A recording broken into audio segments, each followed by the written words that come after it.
दोस्तों नमस्कार, मैं हूं भूपेंद्र रावत और आज मैं आपके साथ बात करूंगा कि किस तरीके से राहुल गांधी पर जो मानहानि का मामला दर्ज हुआ और मानहानि के मामले को दर्ज करने के बाद किस तरीके से शिकायतकर्ता ने उस पर स्टे लगा करके रखा था। समझ लो किसी को फंसाने के लिए सुपारी, जैसे कोई दाऊद डाउन कोई किसी की हत्या के लिए सुपारी लेन देन का काम करता हो, उस तरीके का पूरा मसला मैं देखता हूं राहुल गांधी को लेकर के।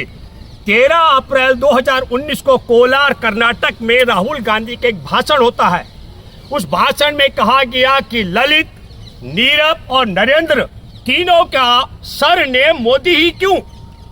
और ऐसा बोल देने पर, नीरव, ललित और नरेंद्र बोल देने पर कि इनका सरनेम मोदी है, राहुल गांधी पर 16 अप्रैल 2019 को पूर्णेश मोदी सूरत की पुलिस थाने में शिकायत दर्ज कराता है और फिर 21 मई को सूरत की जिला अदालत आदेश करती है और एफआईआर दर्ज होती है। 2019 का मैं जिक्र कर रहा हूं और 2021 में क्रोनोलॉजी को समझना पड़ेगा। पूर्णेश मोदी ने जिला अदालत में तब एक सुनवाई के लिए कहा कि जो तारीखें लगती हैं, प्रत्येक तारीख पर, प्यारे देशवासियों इसको शब्द को याद कीजिए, प्रत्येक तारीख पर राहुल गांधी को सूरत की अदालत में पेश होना चाहिए, ये मांग की गई थी। मैं व्यक्तिगत तौर पर आहत हूं और मैं जानता और मानता हूं कि निश्चित तौर पर राहुल गांधी की सुरक्षा किस तरह का मसला है और पूर्णेश मोदी भाजपा के विधायक के द्वारा एक तो षड्यंत्र के तहत मुकदमा दर्ज कराना मानहानि का और दूसरा जिला अदालत में जज से मांग करना कि राहुल गांधी प्रत्येक तारीख पर स्वयं पेश हो कोर्ट के अंदर। मैं थैंक्स कहता हूं कि जिला अदालत ने इस बात को अस्वीकार किया।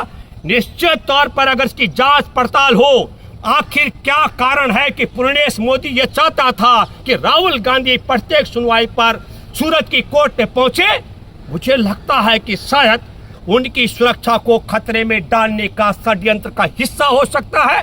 अभी नहीं तो आने वाली सरकार को इसकी तह तक जाना चाहिए। और जब यह बात उसकी अस्वीकार कर दी गई तब मैं सुपारी की बात कर रहा हूं। फिर 7 मार्च 2022 को पूर्णेश मोदी गुजरात हाई कोर्ट में जाकर कहते हैं, क्या कहता है, इस पूरे मामले की सुनवाई पर रोक लगा दी जाए। जरा सोचिए समझिए प्यारे देशवासियों, मानहानि का मुकदमे के लिए थाने में शिकायत दर्ज कराना, सूरत की कोर्ट का दरवाजा खटखटाना, मानहानि के लिए मुकदमा दर्ज कराने के लिए कोर्ट से एफआईआर दर्ज कराना और उसके बाद राहुल गांधी अगर हर सुनवाई पर पहुंचने की छूट बाध्य न किया जा सके तो फिर हाई कोर्ट में जाकर के मामले की सुनवाई पर रोक लगाना। क्यों? क्योंकि मौका देख करके उस रोक को हटाना था। जैसे आपने सुना होगा हमारे देश में हत्या कराने के लिए सुपारी या शूटरों के साथ में सौदेबाजी होती है। मुझे लगता है कि मैं पूर्णेश मोदी के इस मानहानि के मामले को अदालत में ठीक उसी दृष्टि से देखता हूं। इसलिए कि 7 मार्च 2022 को स्टे लिया था हाई कोर्ट से और फिर 7 फरवरी को आप सब लोगों ने देखा हिंडनबर्ग की रिपोर्ट के बाद, और जब रिपोर्ट में खुलासा हुआ कि चांग चुंग लिंग जो चीनी है उसके साथ में अडानी की साझेदारी है और अडानी को देश के एयरपोर्ट, बंदरगाह और हथियार बनाने की कंपनियां बेची गई हैं। राहुल गांधी देश हित के लिए और देश के साथ धोखे और अवैध तरीके से, गलत तरीके से जो शेयर मार्केट में हेराफेरी की गई थी, इस मसले को जब राहुल गांधी उठाते हैं संसद के अंदर तो 16 फरवरी को सुपारी वाला सवाल मैं जो कह रहा हूं, कौन सी सुपारी, जैसे शूटर को सुपारी देते हैं, वो पूर्णेश मोदी फिर जाता है कहा गुजरात हाई कोर्ट में और कहता है जज साहब वो जो मैंने रोक लगवाई थी ना वो रोक हटा दीजिए, अब मामला है, अब अडानी को बचाने के लिए राहुल गांधी पर एक्शन होना चाहिए। राहुल गांधी को संसद में बोलने से रोकने के लिए आप हमारा वो स्टे हटा दीजिए और गुजरात हाई कोर्ट उस रोक को हटा देता है दोस्तों। और फिर वह मामले की सुनवाई कहां आती है, वो आती है सूरत की अदालत में और सूरत की अदालत में 24 मार्च को क्या होता है 23 मार्च को सूरत की अदालत 2023 का मैं जिक्र कर रहा हूं, राहुल गांधी को 2 साल की सजा सुना देती है। सोचिए अपने हृदय पर हाथ रख के कि सूरत की अदालत का आदेश वहां से 23 मार्च को चला, कैसे कैसे वो राष्ट्रपति भवन और तमाम प्रक्रियाओं को पूरा किया होगा कि 24 तारीख को राहुल गांधी की संसदीय छीन जाती है। राहुल गांधी की तरफ से पुनर्विचार याचिका कि भाई यह फैसला न्याय संगत नहीं है, देश की आजादी से लेकर अब तक पहली मर्तबा कोई ऐसा आदेश आया मानहानि को लेकर कि जिसमें 2 साल की सजा। तो पुनर्विचार याचिका दायर होती है 3 अप्रैल को। 19 अप्रैल को पुनर्विचार याचिका सेशन कोर्ट खारिज कर देता है और उसके बाद गुजरात हाई कोर्ट का दरवाजा खटखटाया जाता है और 29 अप्रैल को गुजरात हाई कोर्ट मामले की सुनवाई होती है और उसके बाद गुजरात हाई कोर्ट मामले को बंद कर देता है, कहता है कि हमने फैसला रिजर्व रख दिया और 60 दिन पूरा होने के बाद कहा जाता है कि ये जो आपने अपील की थी सजा पर रोक लगाने के लिए वो खारिज कर दी जाती है।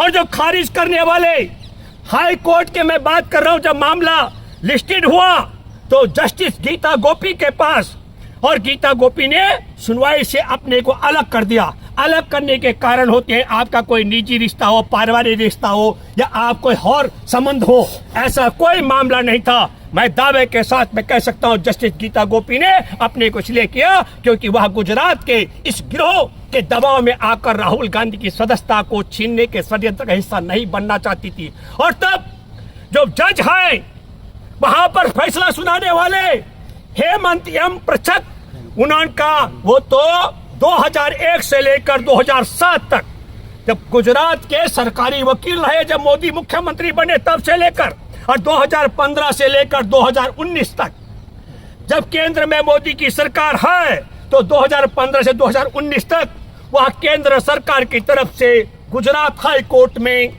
मोदी सरकार के वकील रह चुके हैं। ये उनका फैसला है। और तब मैं दावे के साथ मैं कह सकता हूं मेरे दोस्तों, कई बार लोग कहते हैं साहब आप पर कंटेम्प्ट बन जाएगा, आप जेल चले जाएंगे। अरे कहाँ जेल जाएंगे भैया? हम एक बात दावे के साथ में कहना चाहते हैं, जब यह मामला सुप्रीम कोर्ट में जाएगा तो मैं दावे के साथ में कह सकता हूं सुप्रीम कोर्ट उस सजा पर रोक भी लगाएगा और राहुल गांधी की सदस्यता को बहाल भी कराएगा। ये मैं पहले से कह रहा हूं। और यदि गलती से सुप्रीम कोर्ट ने भी सूरत की अदालत की तरह मामले में, और फिर मैं कहना चाहता हूं पूर्णेश मोदी की सुपारी की तरह कि जज साहब सुनवाई करो, एफआईआर का ऑर्डर दो, और एफआईआर दर्ज होने के बाद राहुल गांधी को हर सुनवाई पर बुलाओ और जब खारिज होता है वो मामला तो कहा साहब अपने पास जमा कर लो सुपारी, अगली बार देखेंगे कब फंसाना है। तो मेरे प्यारे दोस्तों, मैं बहुत हैरान हूं। मैंने भी कई मुकदमे झेले और जेल भी रहा हूं, पर मैं बड़ा विचित्र, हमारे देश ऐसी दशा में पहुंच चुका है जिस तरीके से सुपारी लेकर के हत्यारे सुपारी लेकर के हत्या करते हैं। कभी कभी कहा जाता है ये सुपारी अपने पास रख लो, अब की बार जिसकी हत्या करानी थी उसकी ने, अगली बार किसी और का नंबर लगाएंगे। ठीक राहुल गांधी के विषय में भी मैं दावे के साथ में कह सकता हूं। अब आप समझ लीजिएगा कि 2019 का मामला फिर उसको पेंडिंग रखा गया। 2019 का मामला क्यों रहा होगा? क्योंकि 2019 में जो चुनाव थे उसको प्रभावित कराने का षड्यंत्र के लिए एफआईआर दर्ज कराई गई थी। अब सोचा कि इसको जरा रिजर्व रखते हैं और वैसी अदालत है उन्होंने कहा हमने रख दिया।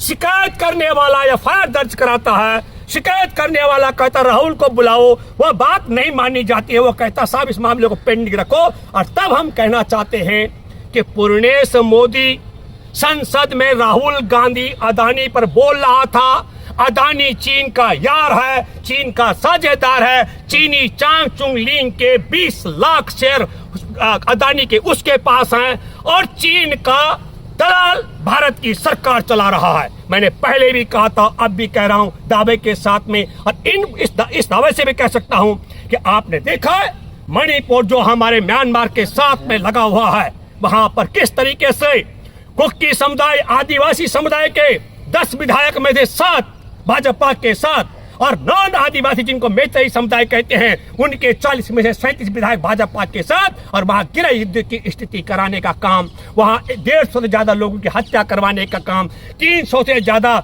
चर्चों को जलवाने का काम, 100 से ज्यादा मंदिरों को तोड़वाने का काम, और उसके बाद मुंह पर लगाम और एक शब्द न बोल पाना। ठीक उसी तरीके से जिस तरीके से चीन ने गलवान घाटी में जवानों की हत्या की थी, तब 2020 में 15 जून की हत्या के बाद मोदी ने मुंह खोला था, न कोई गुस्सा है, न गुस्साया, न हमारी सीमा पर कब्जा है किसी का।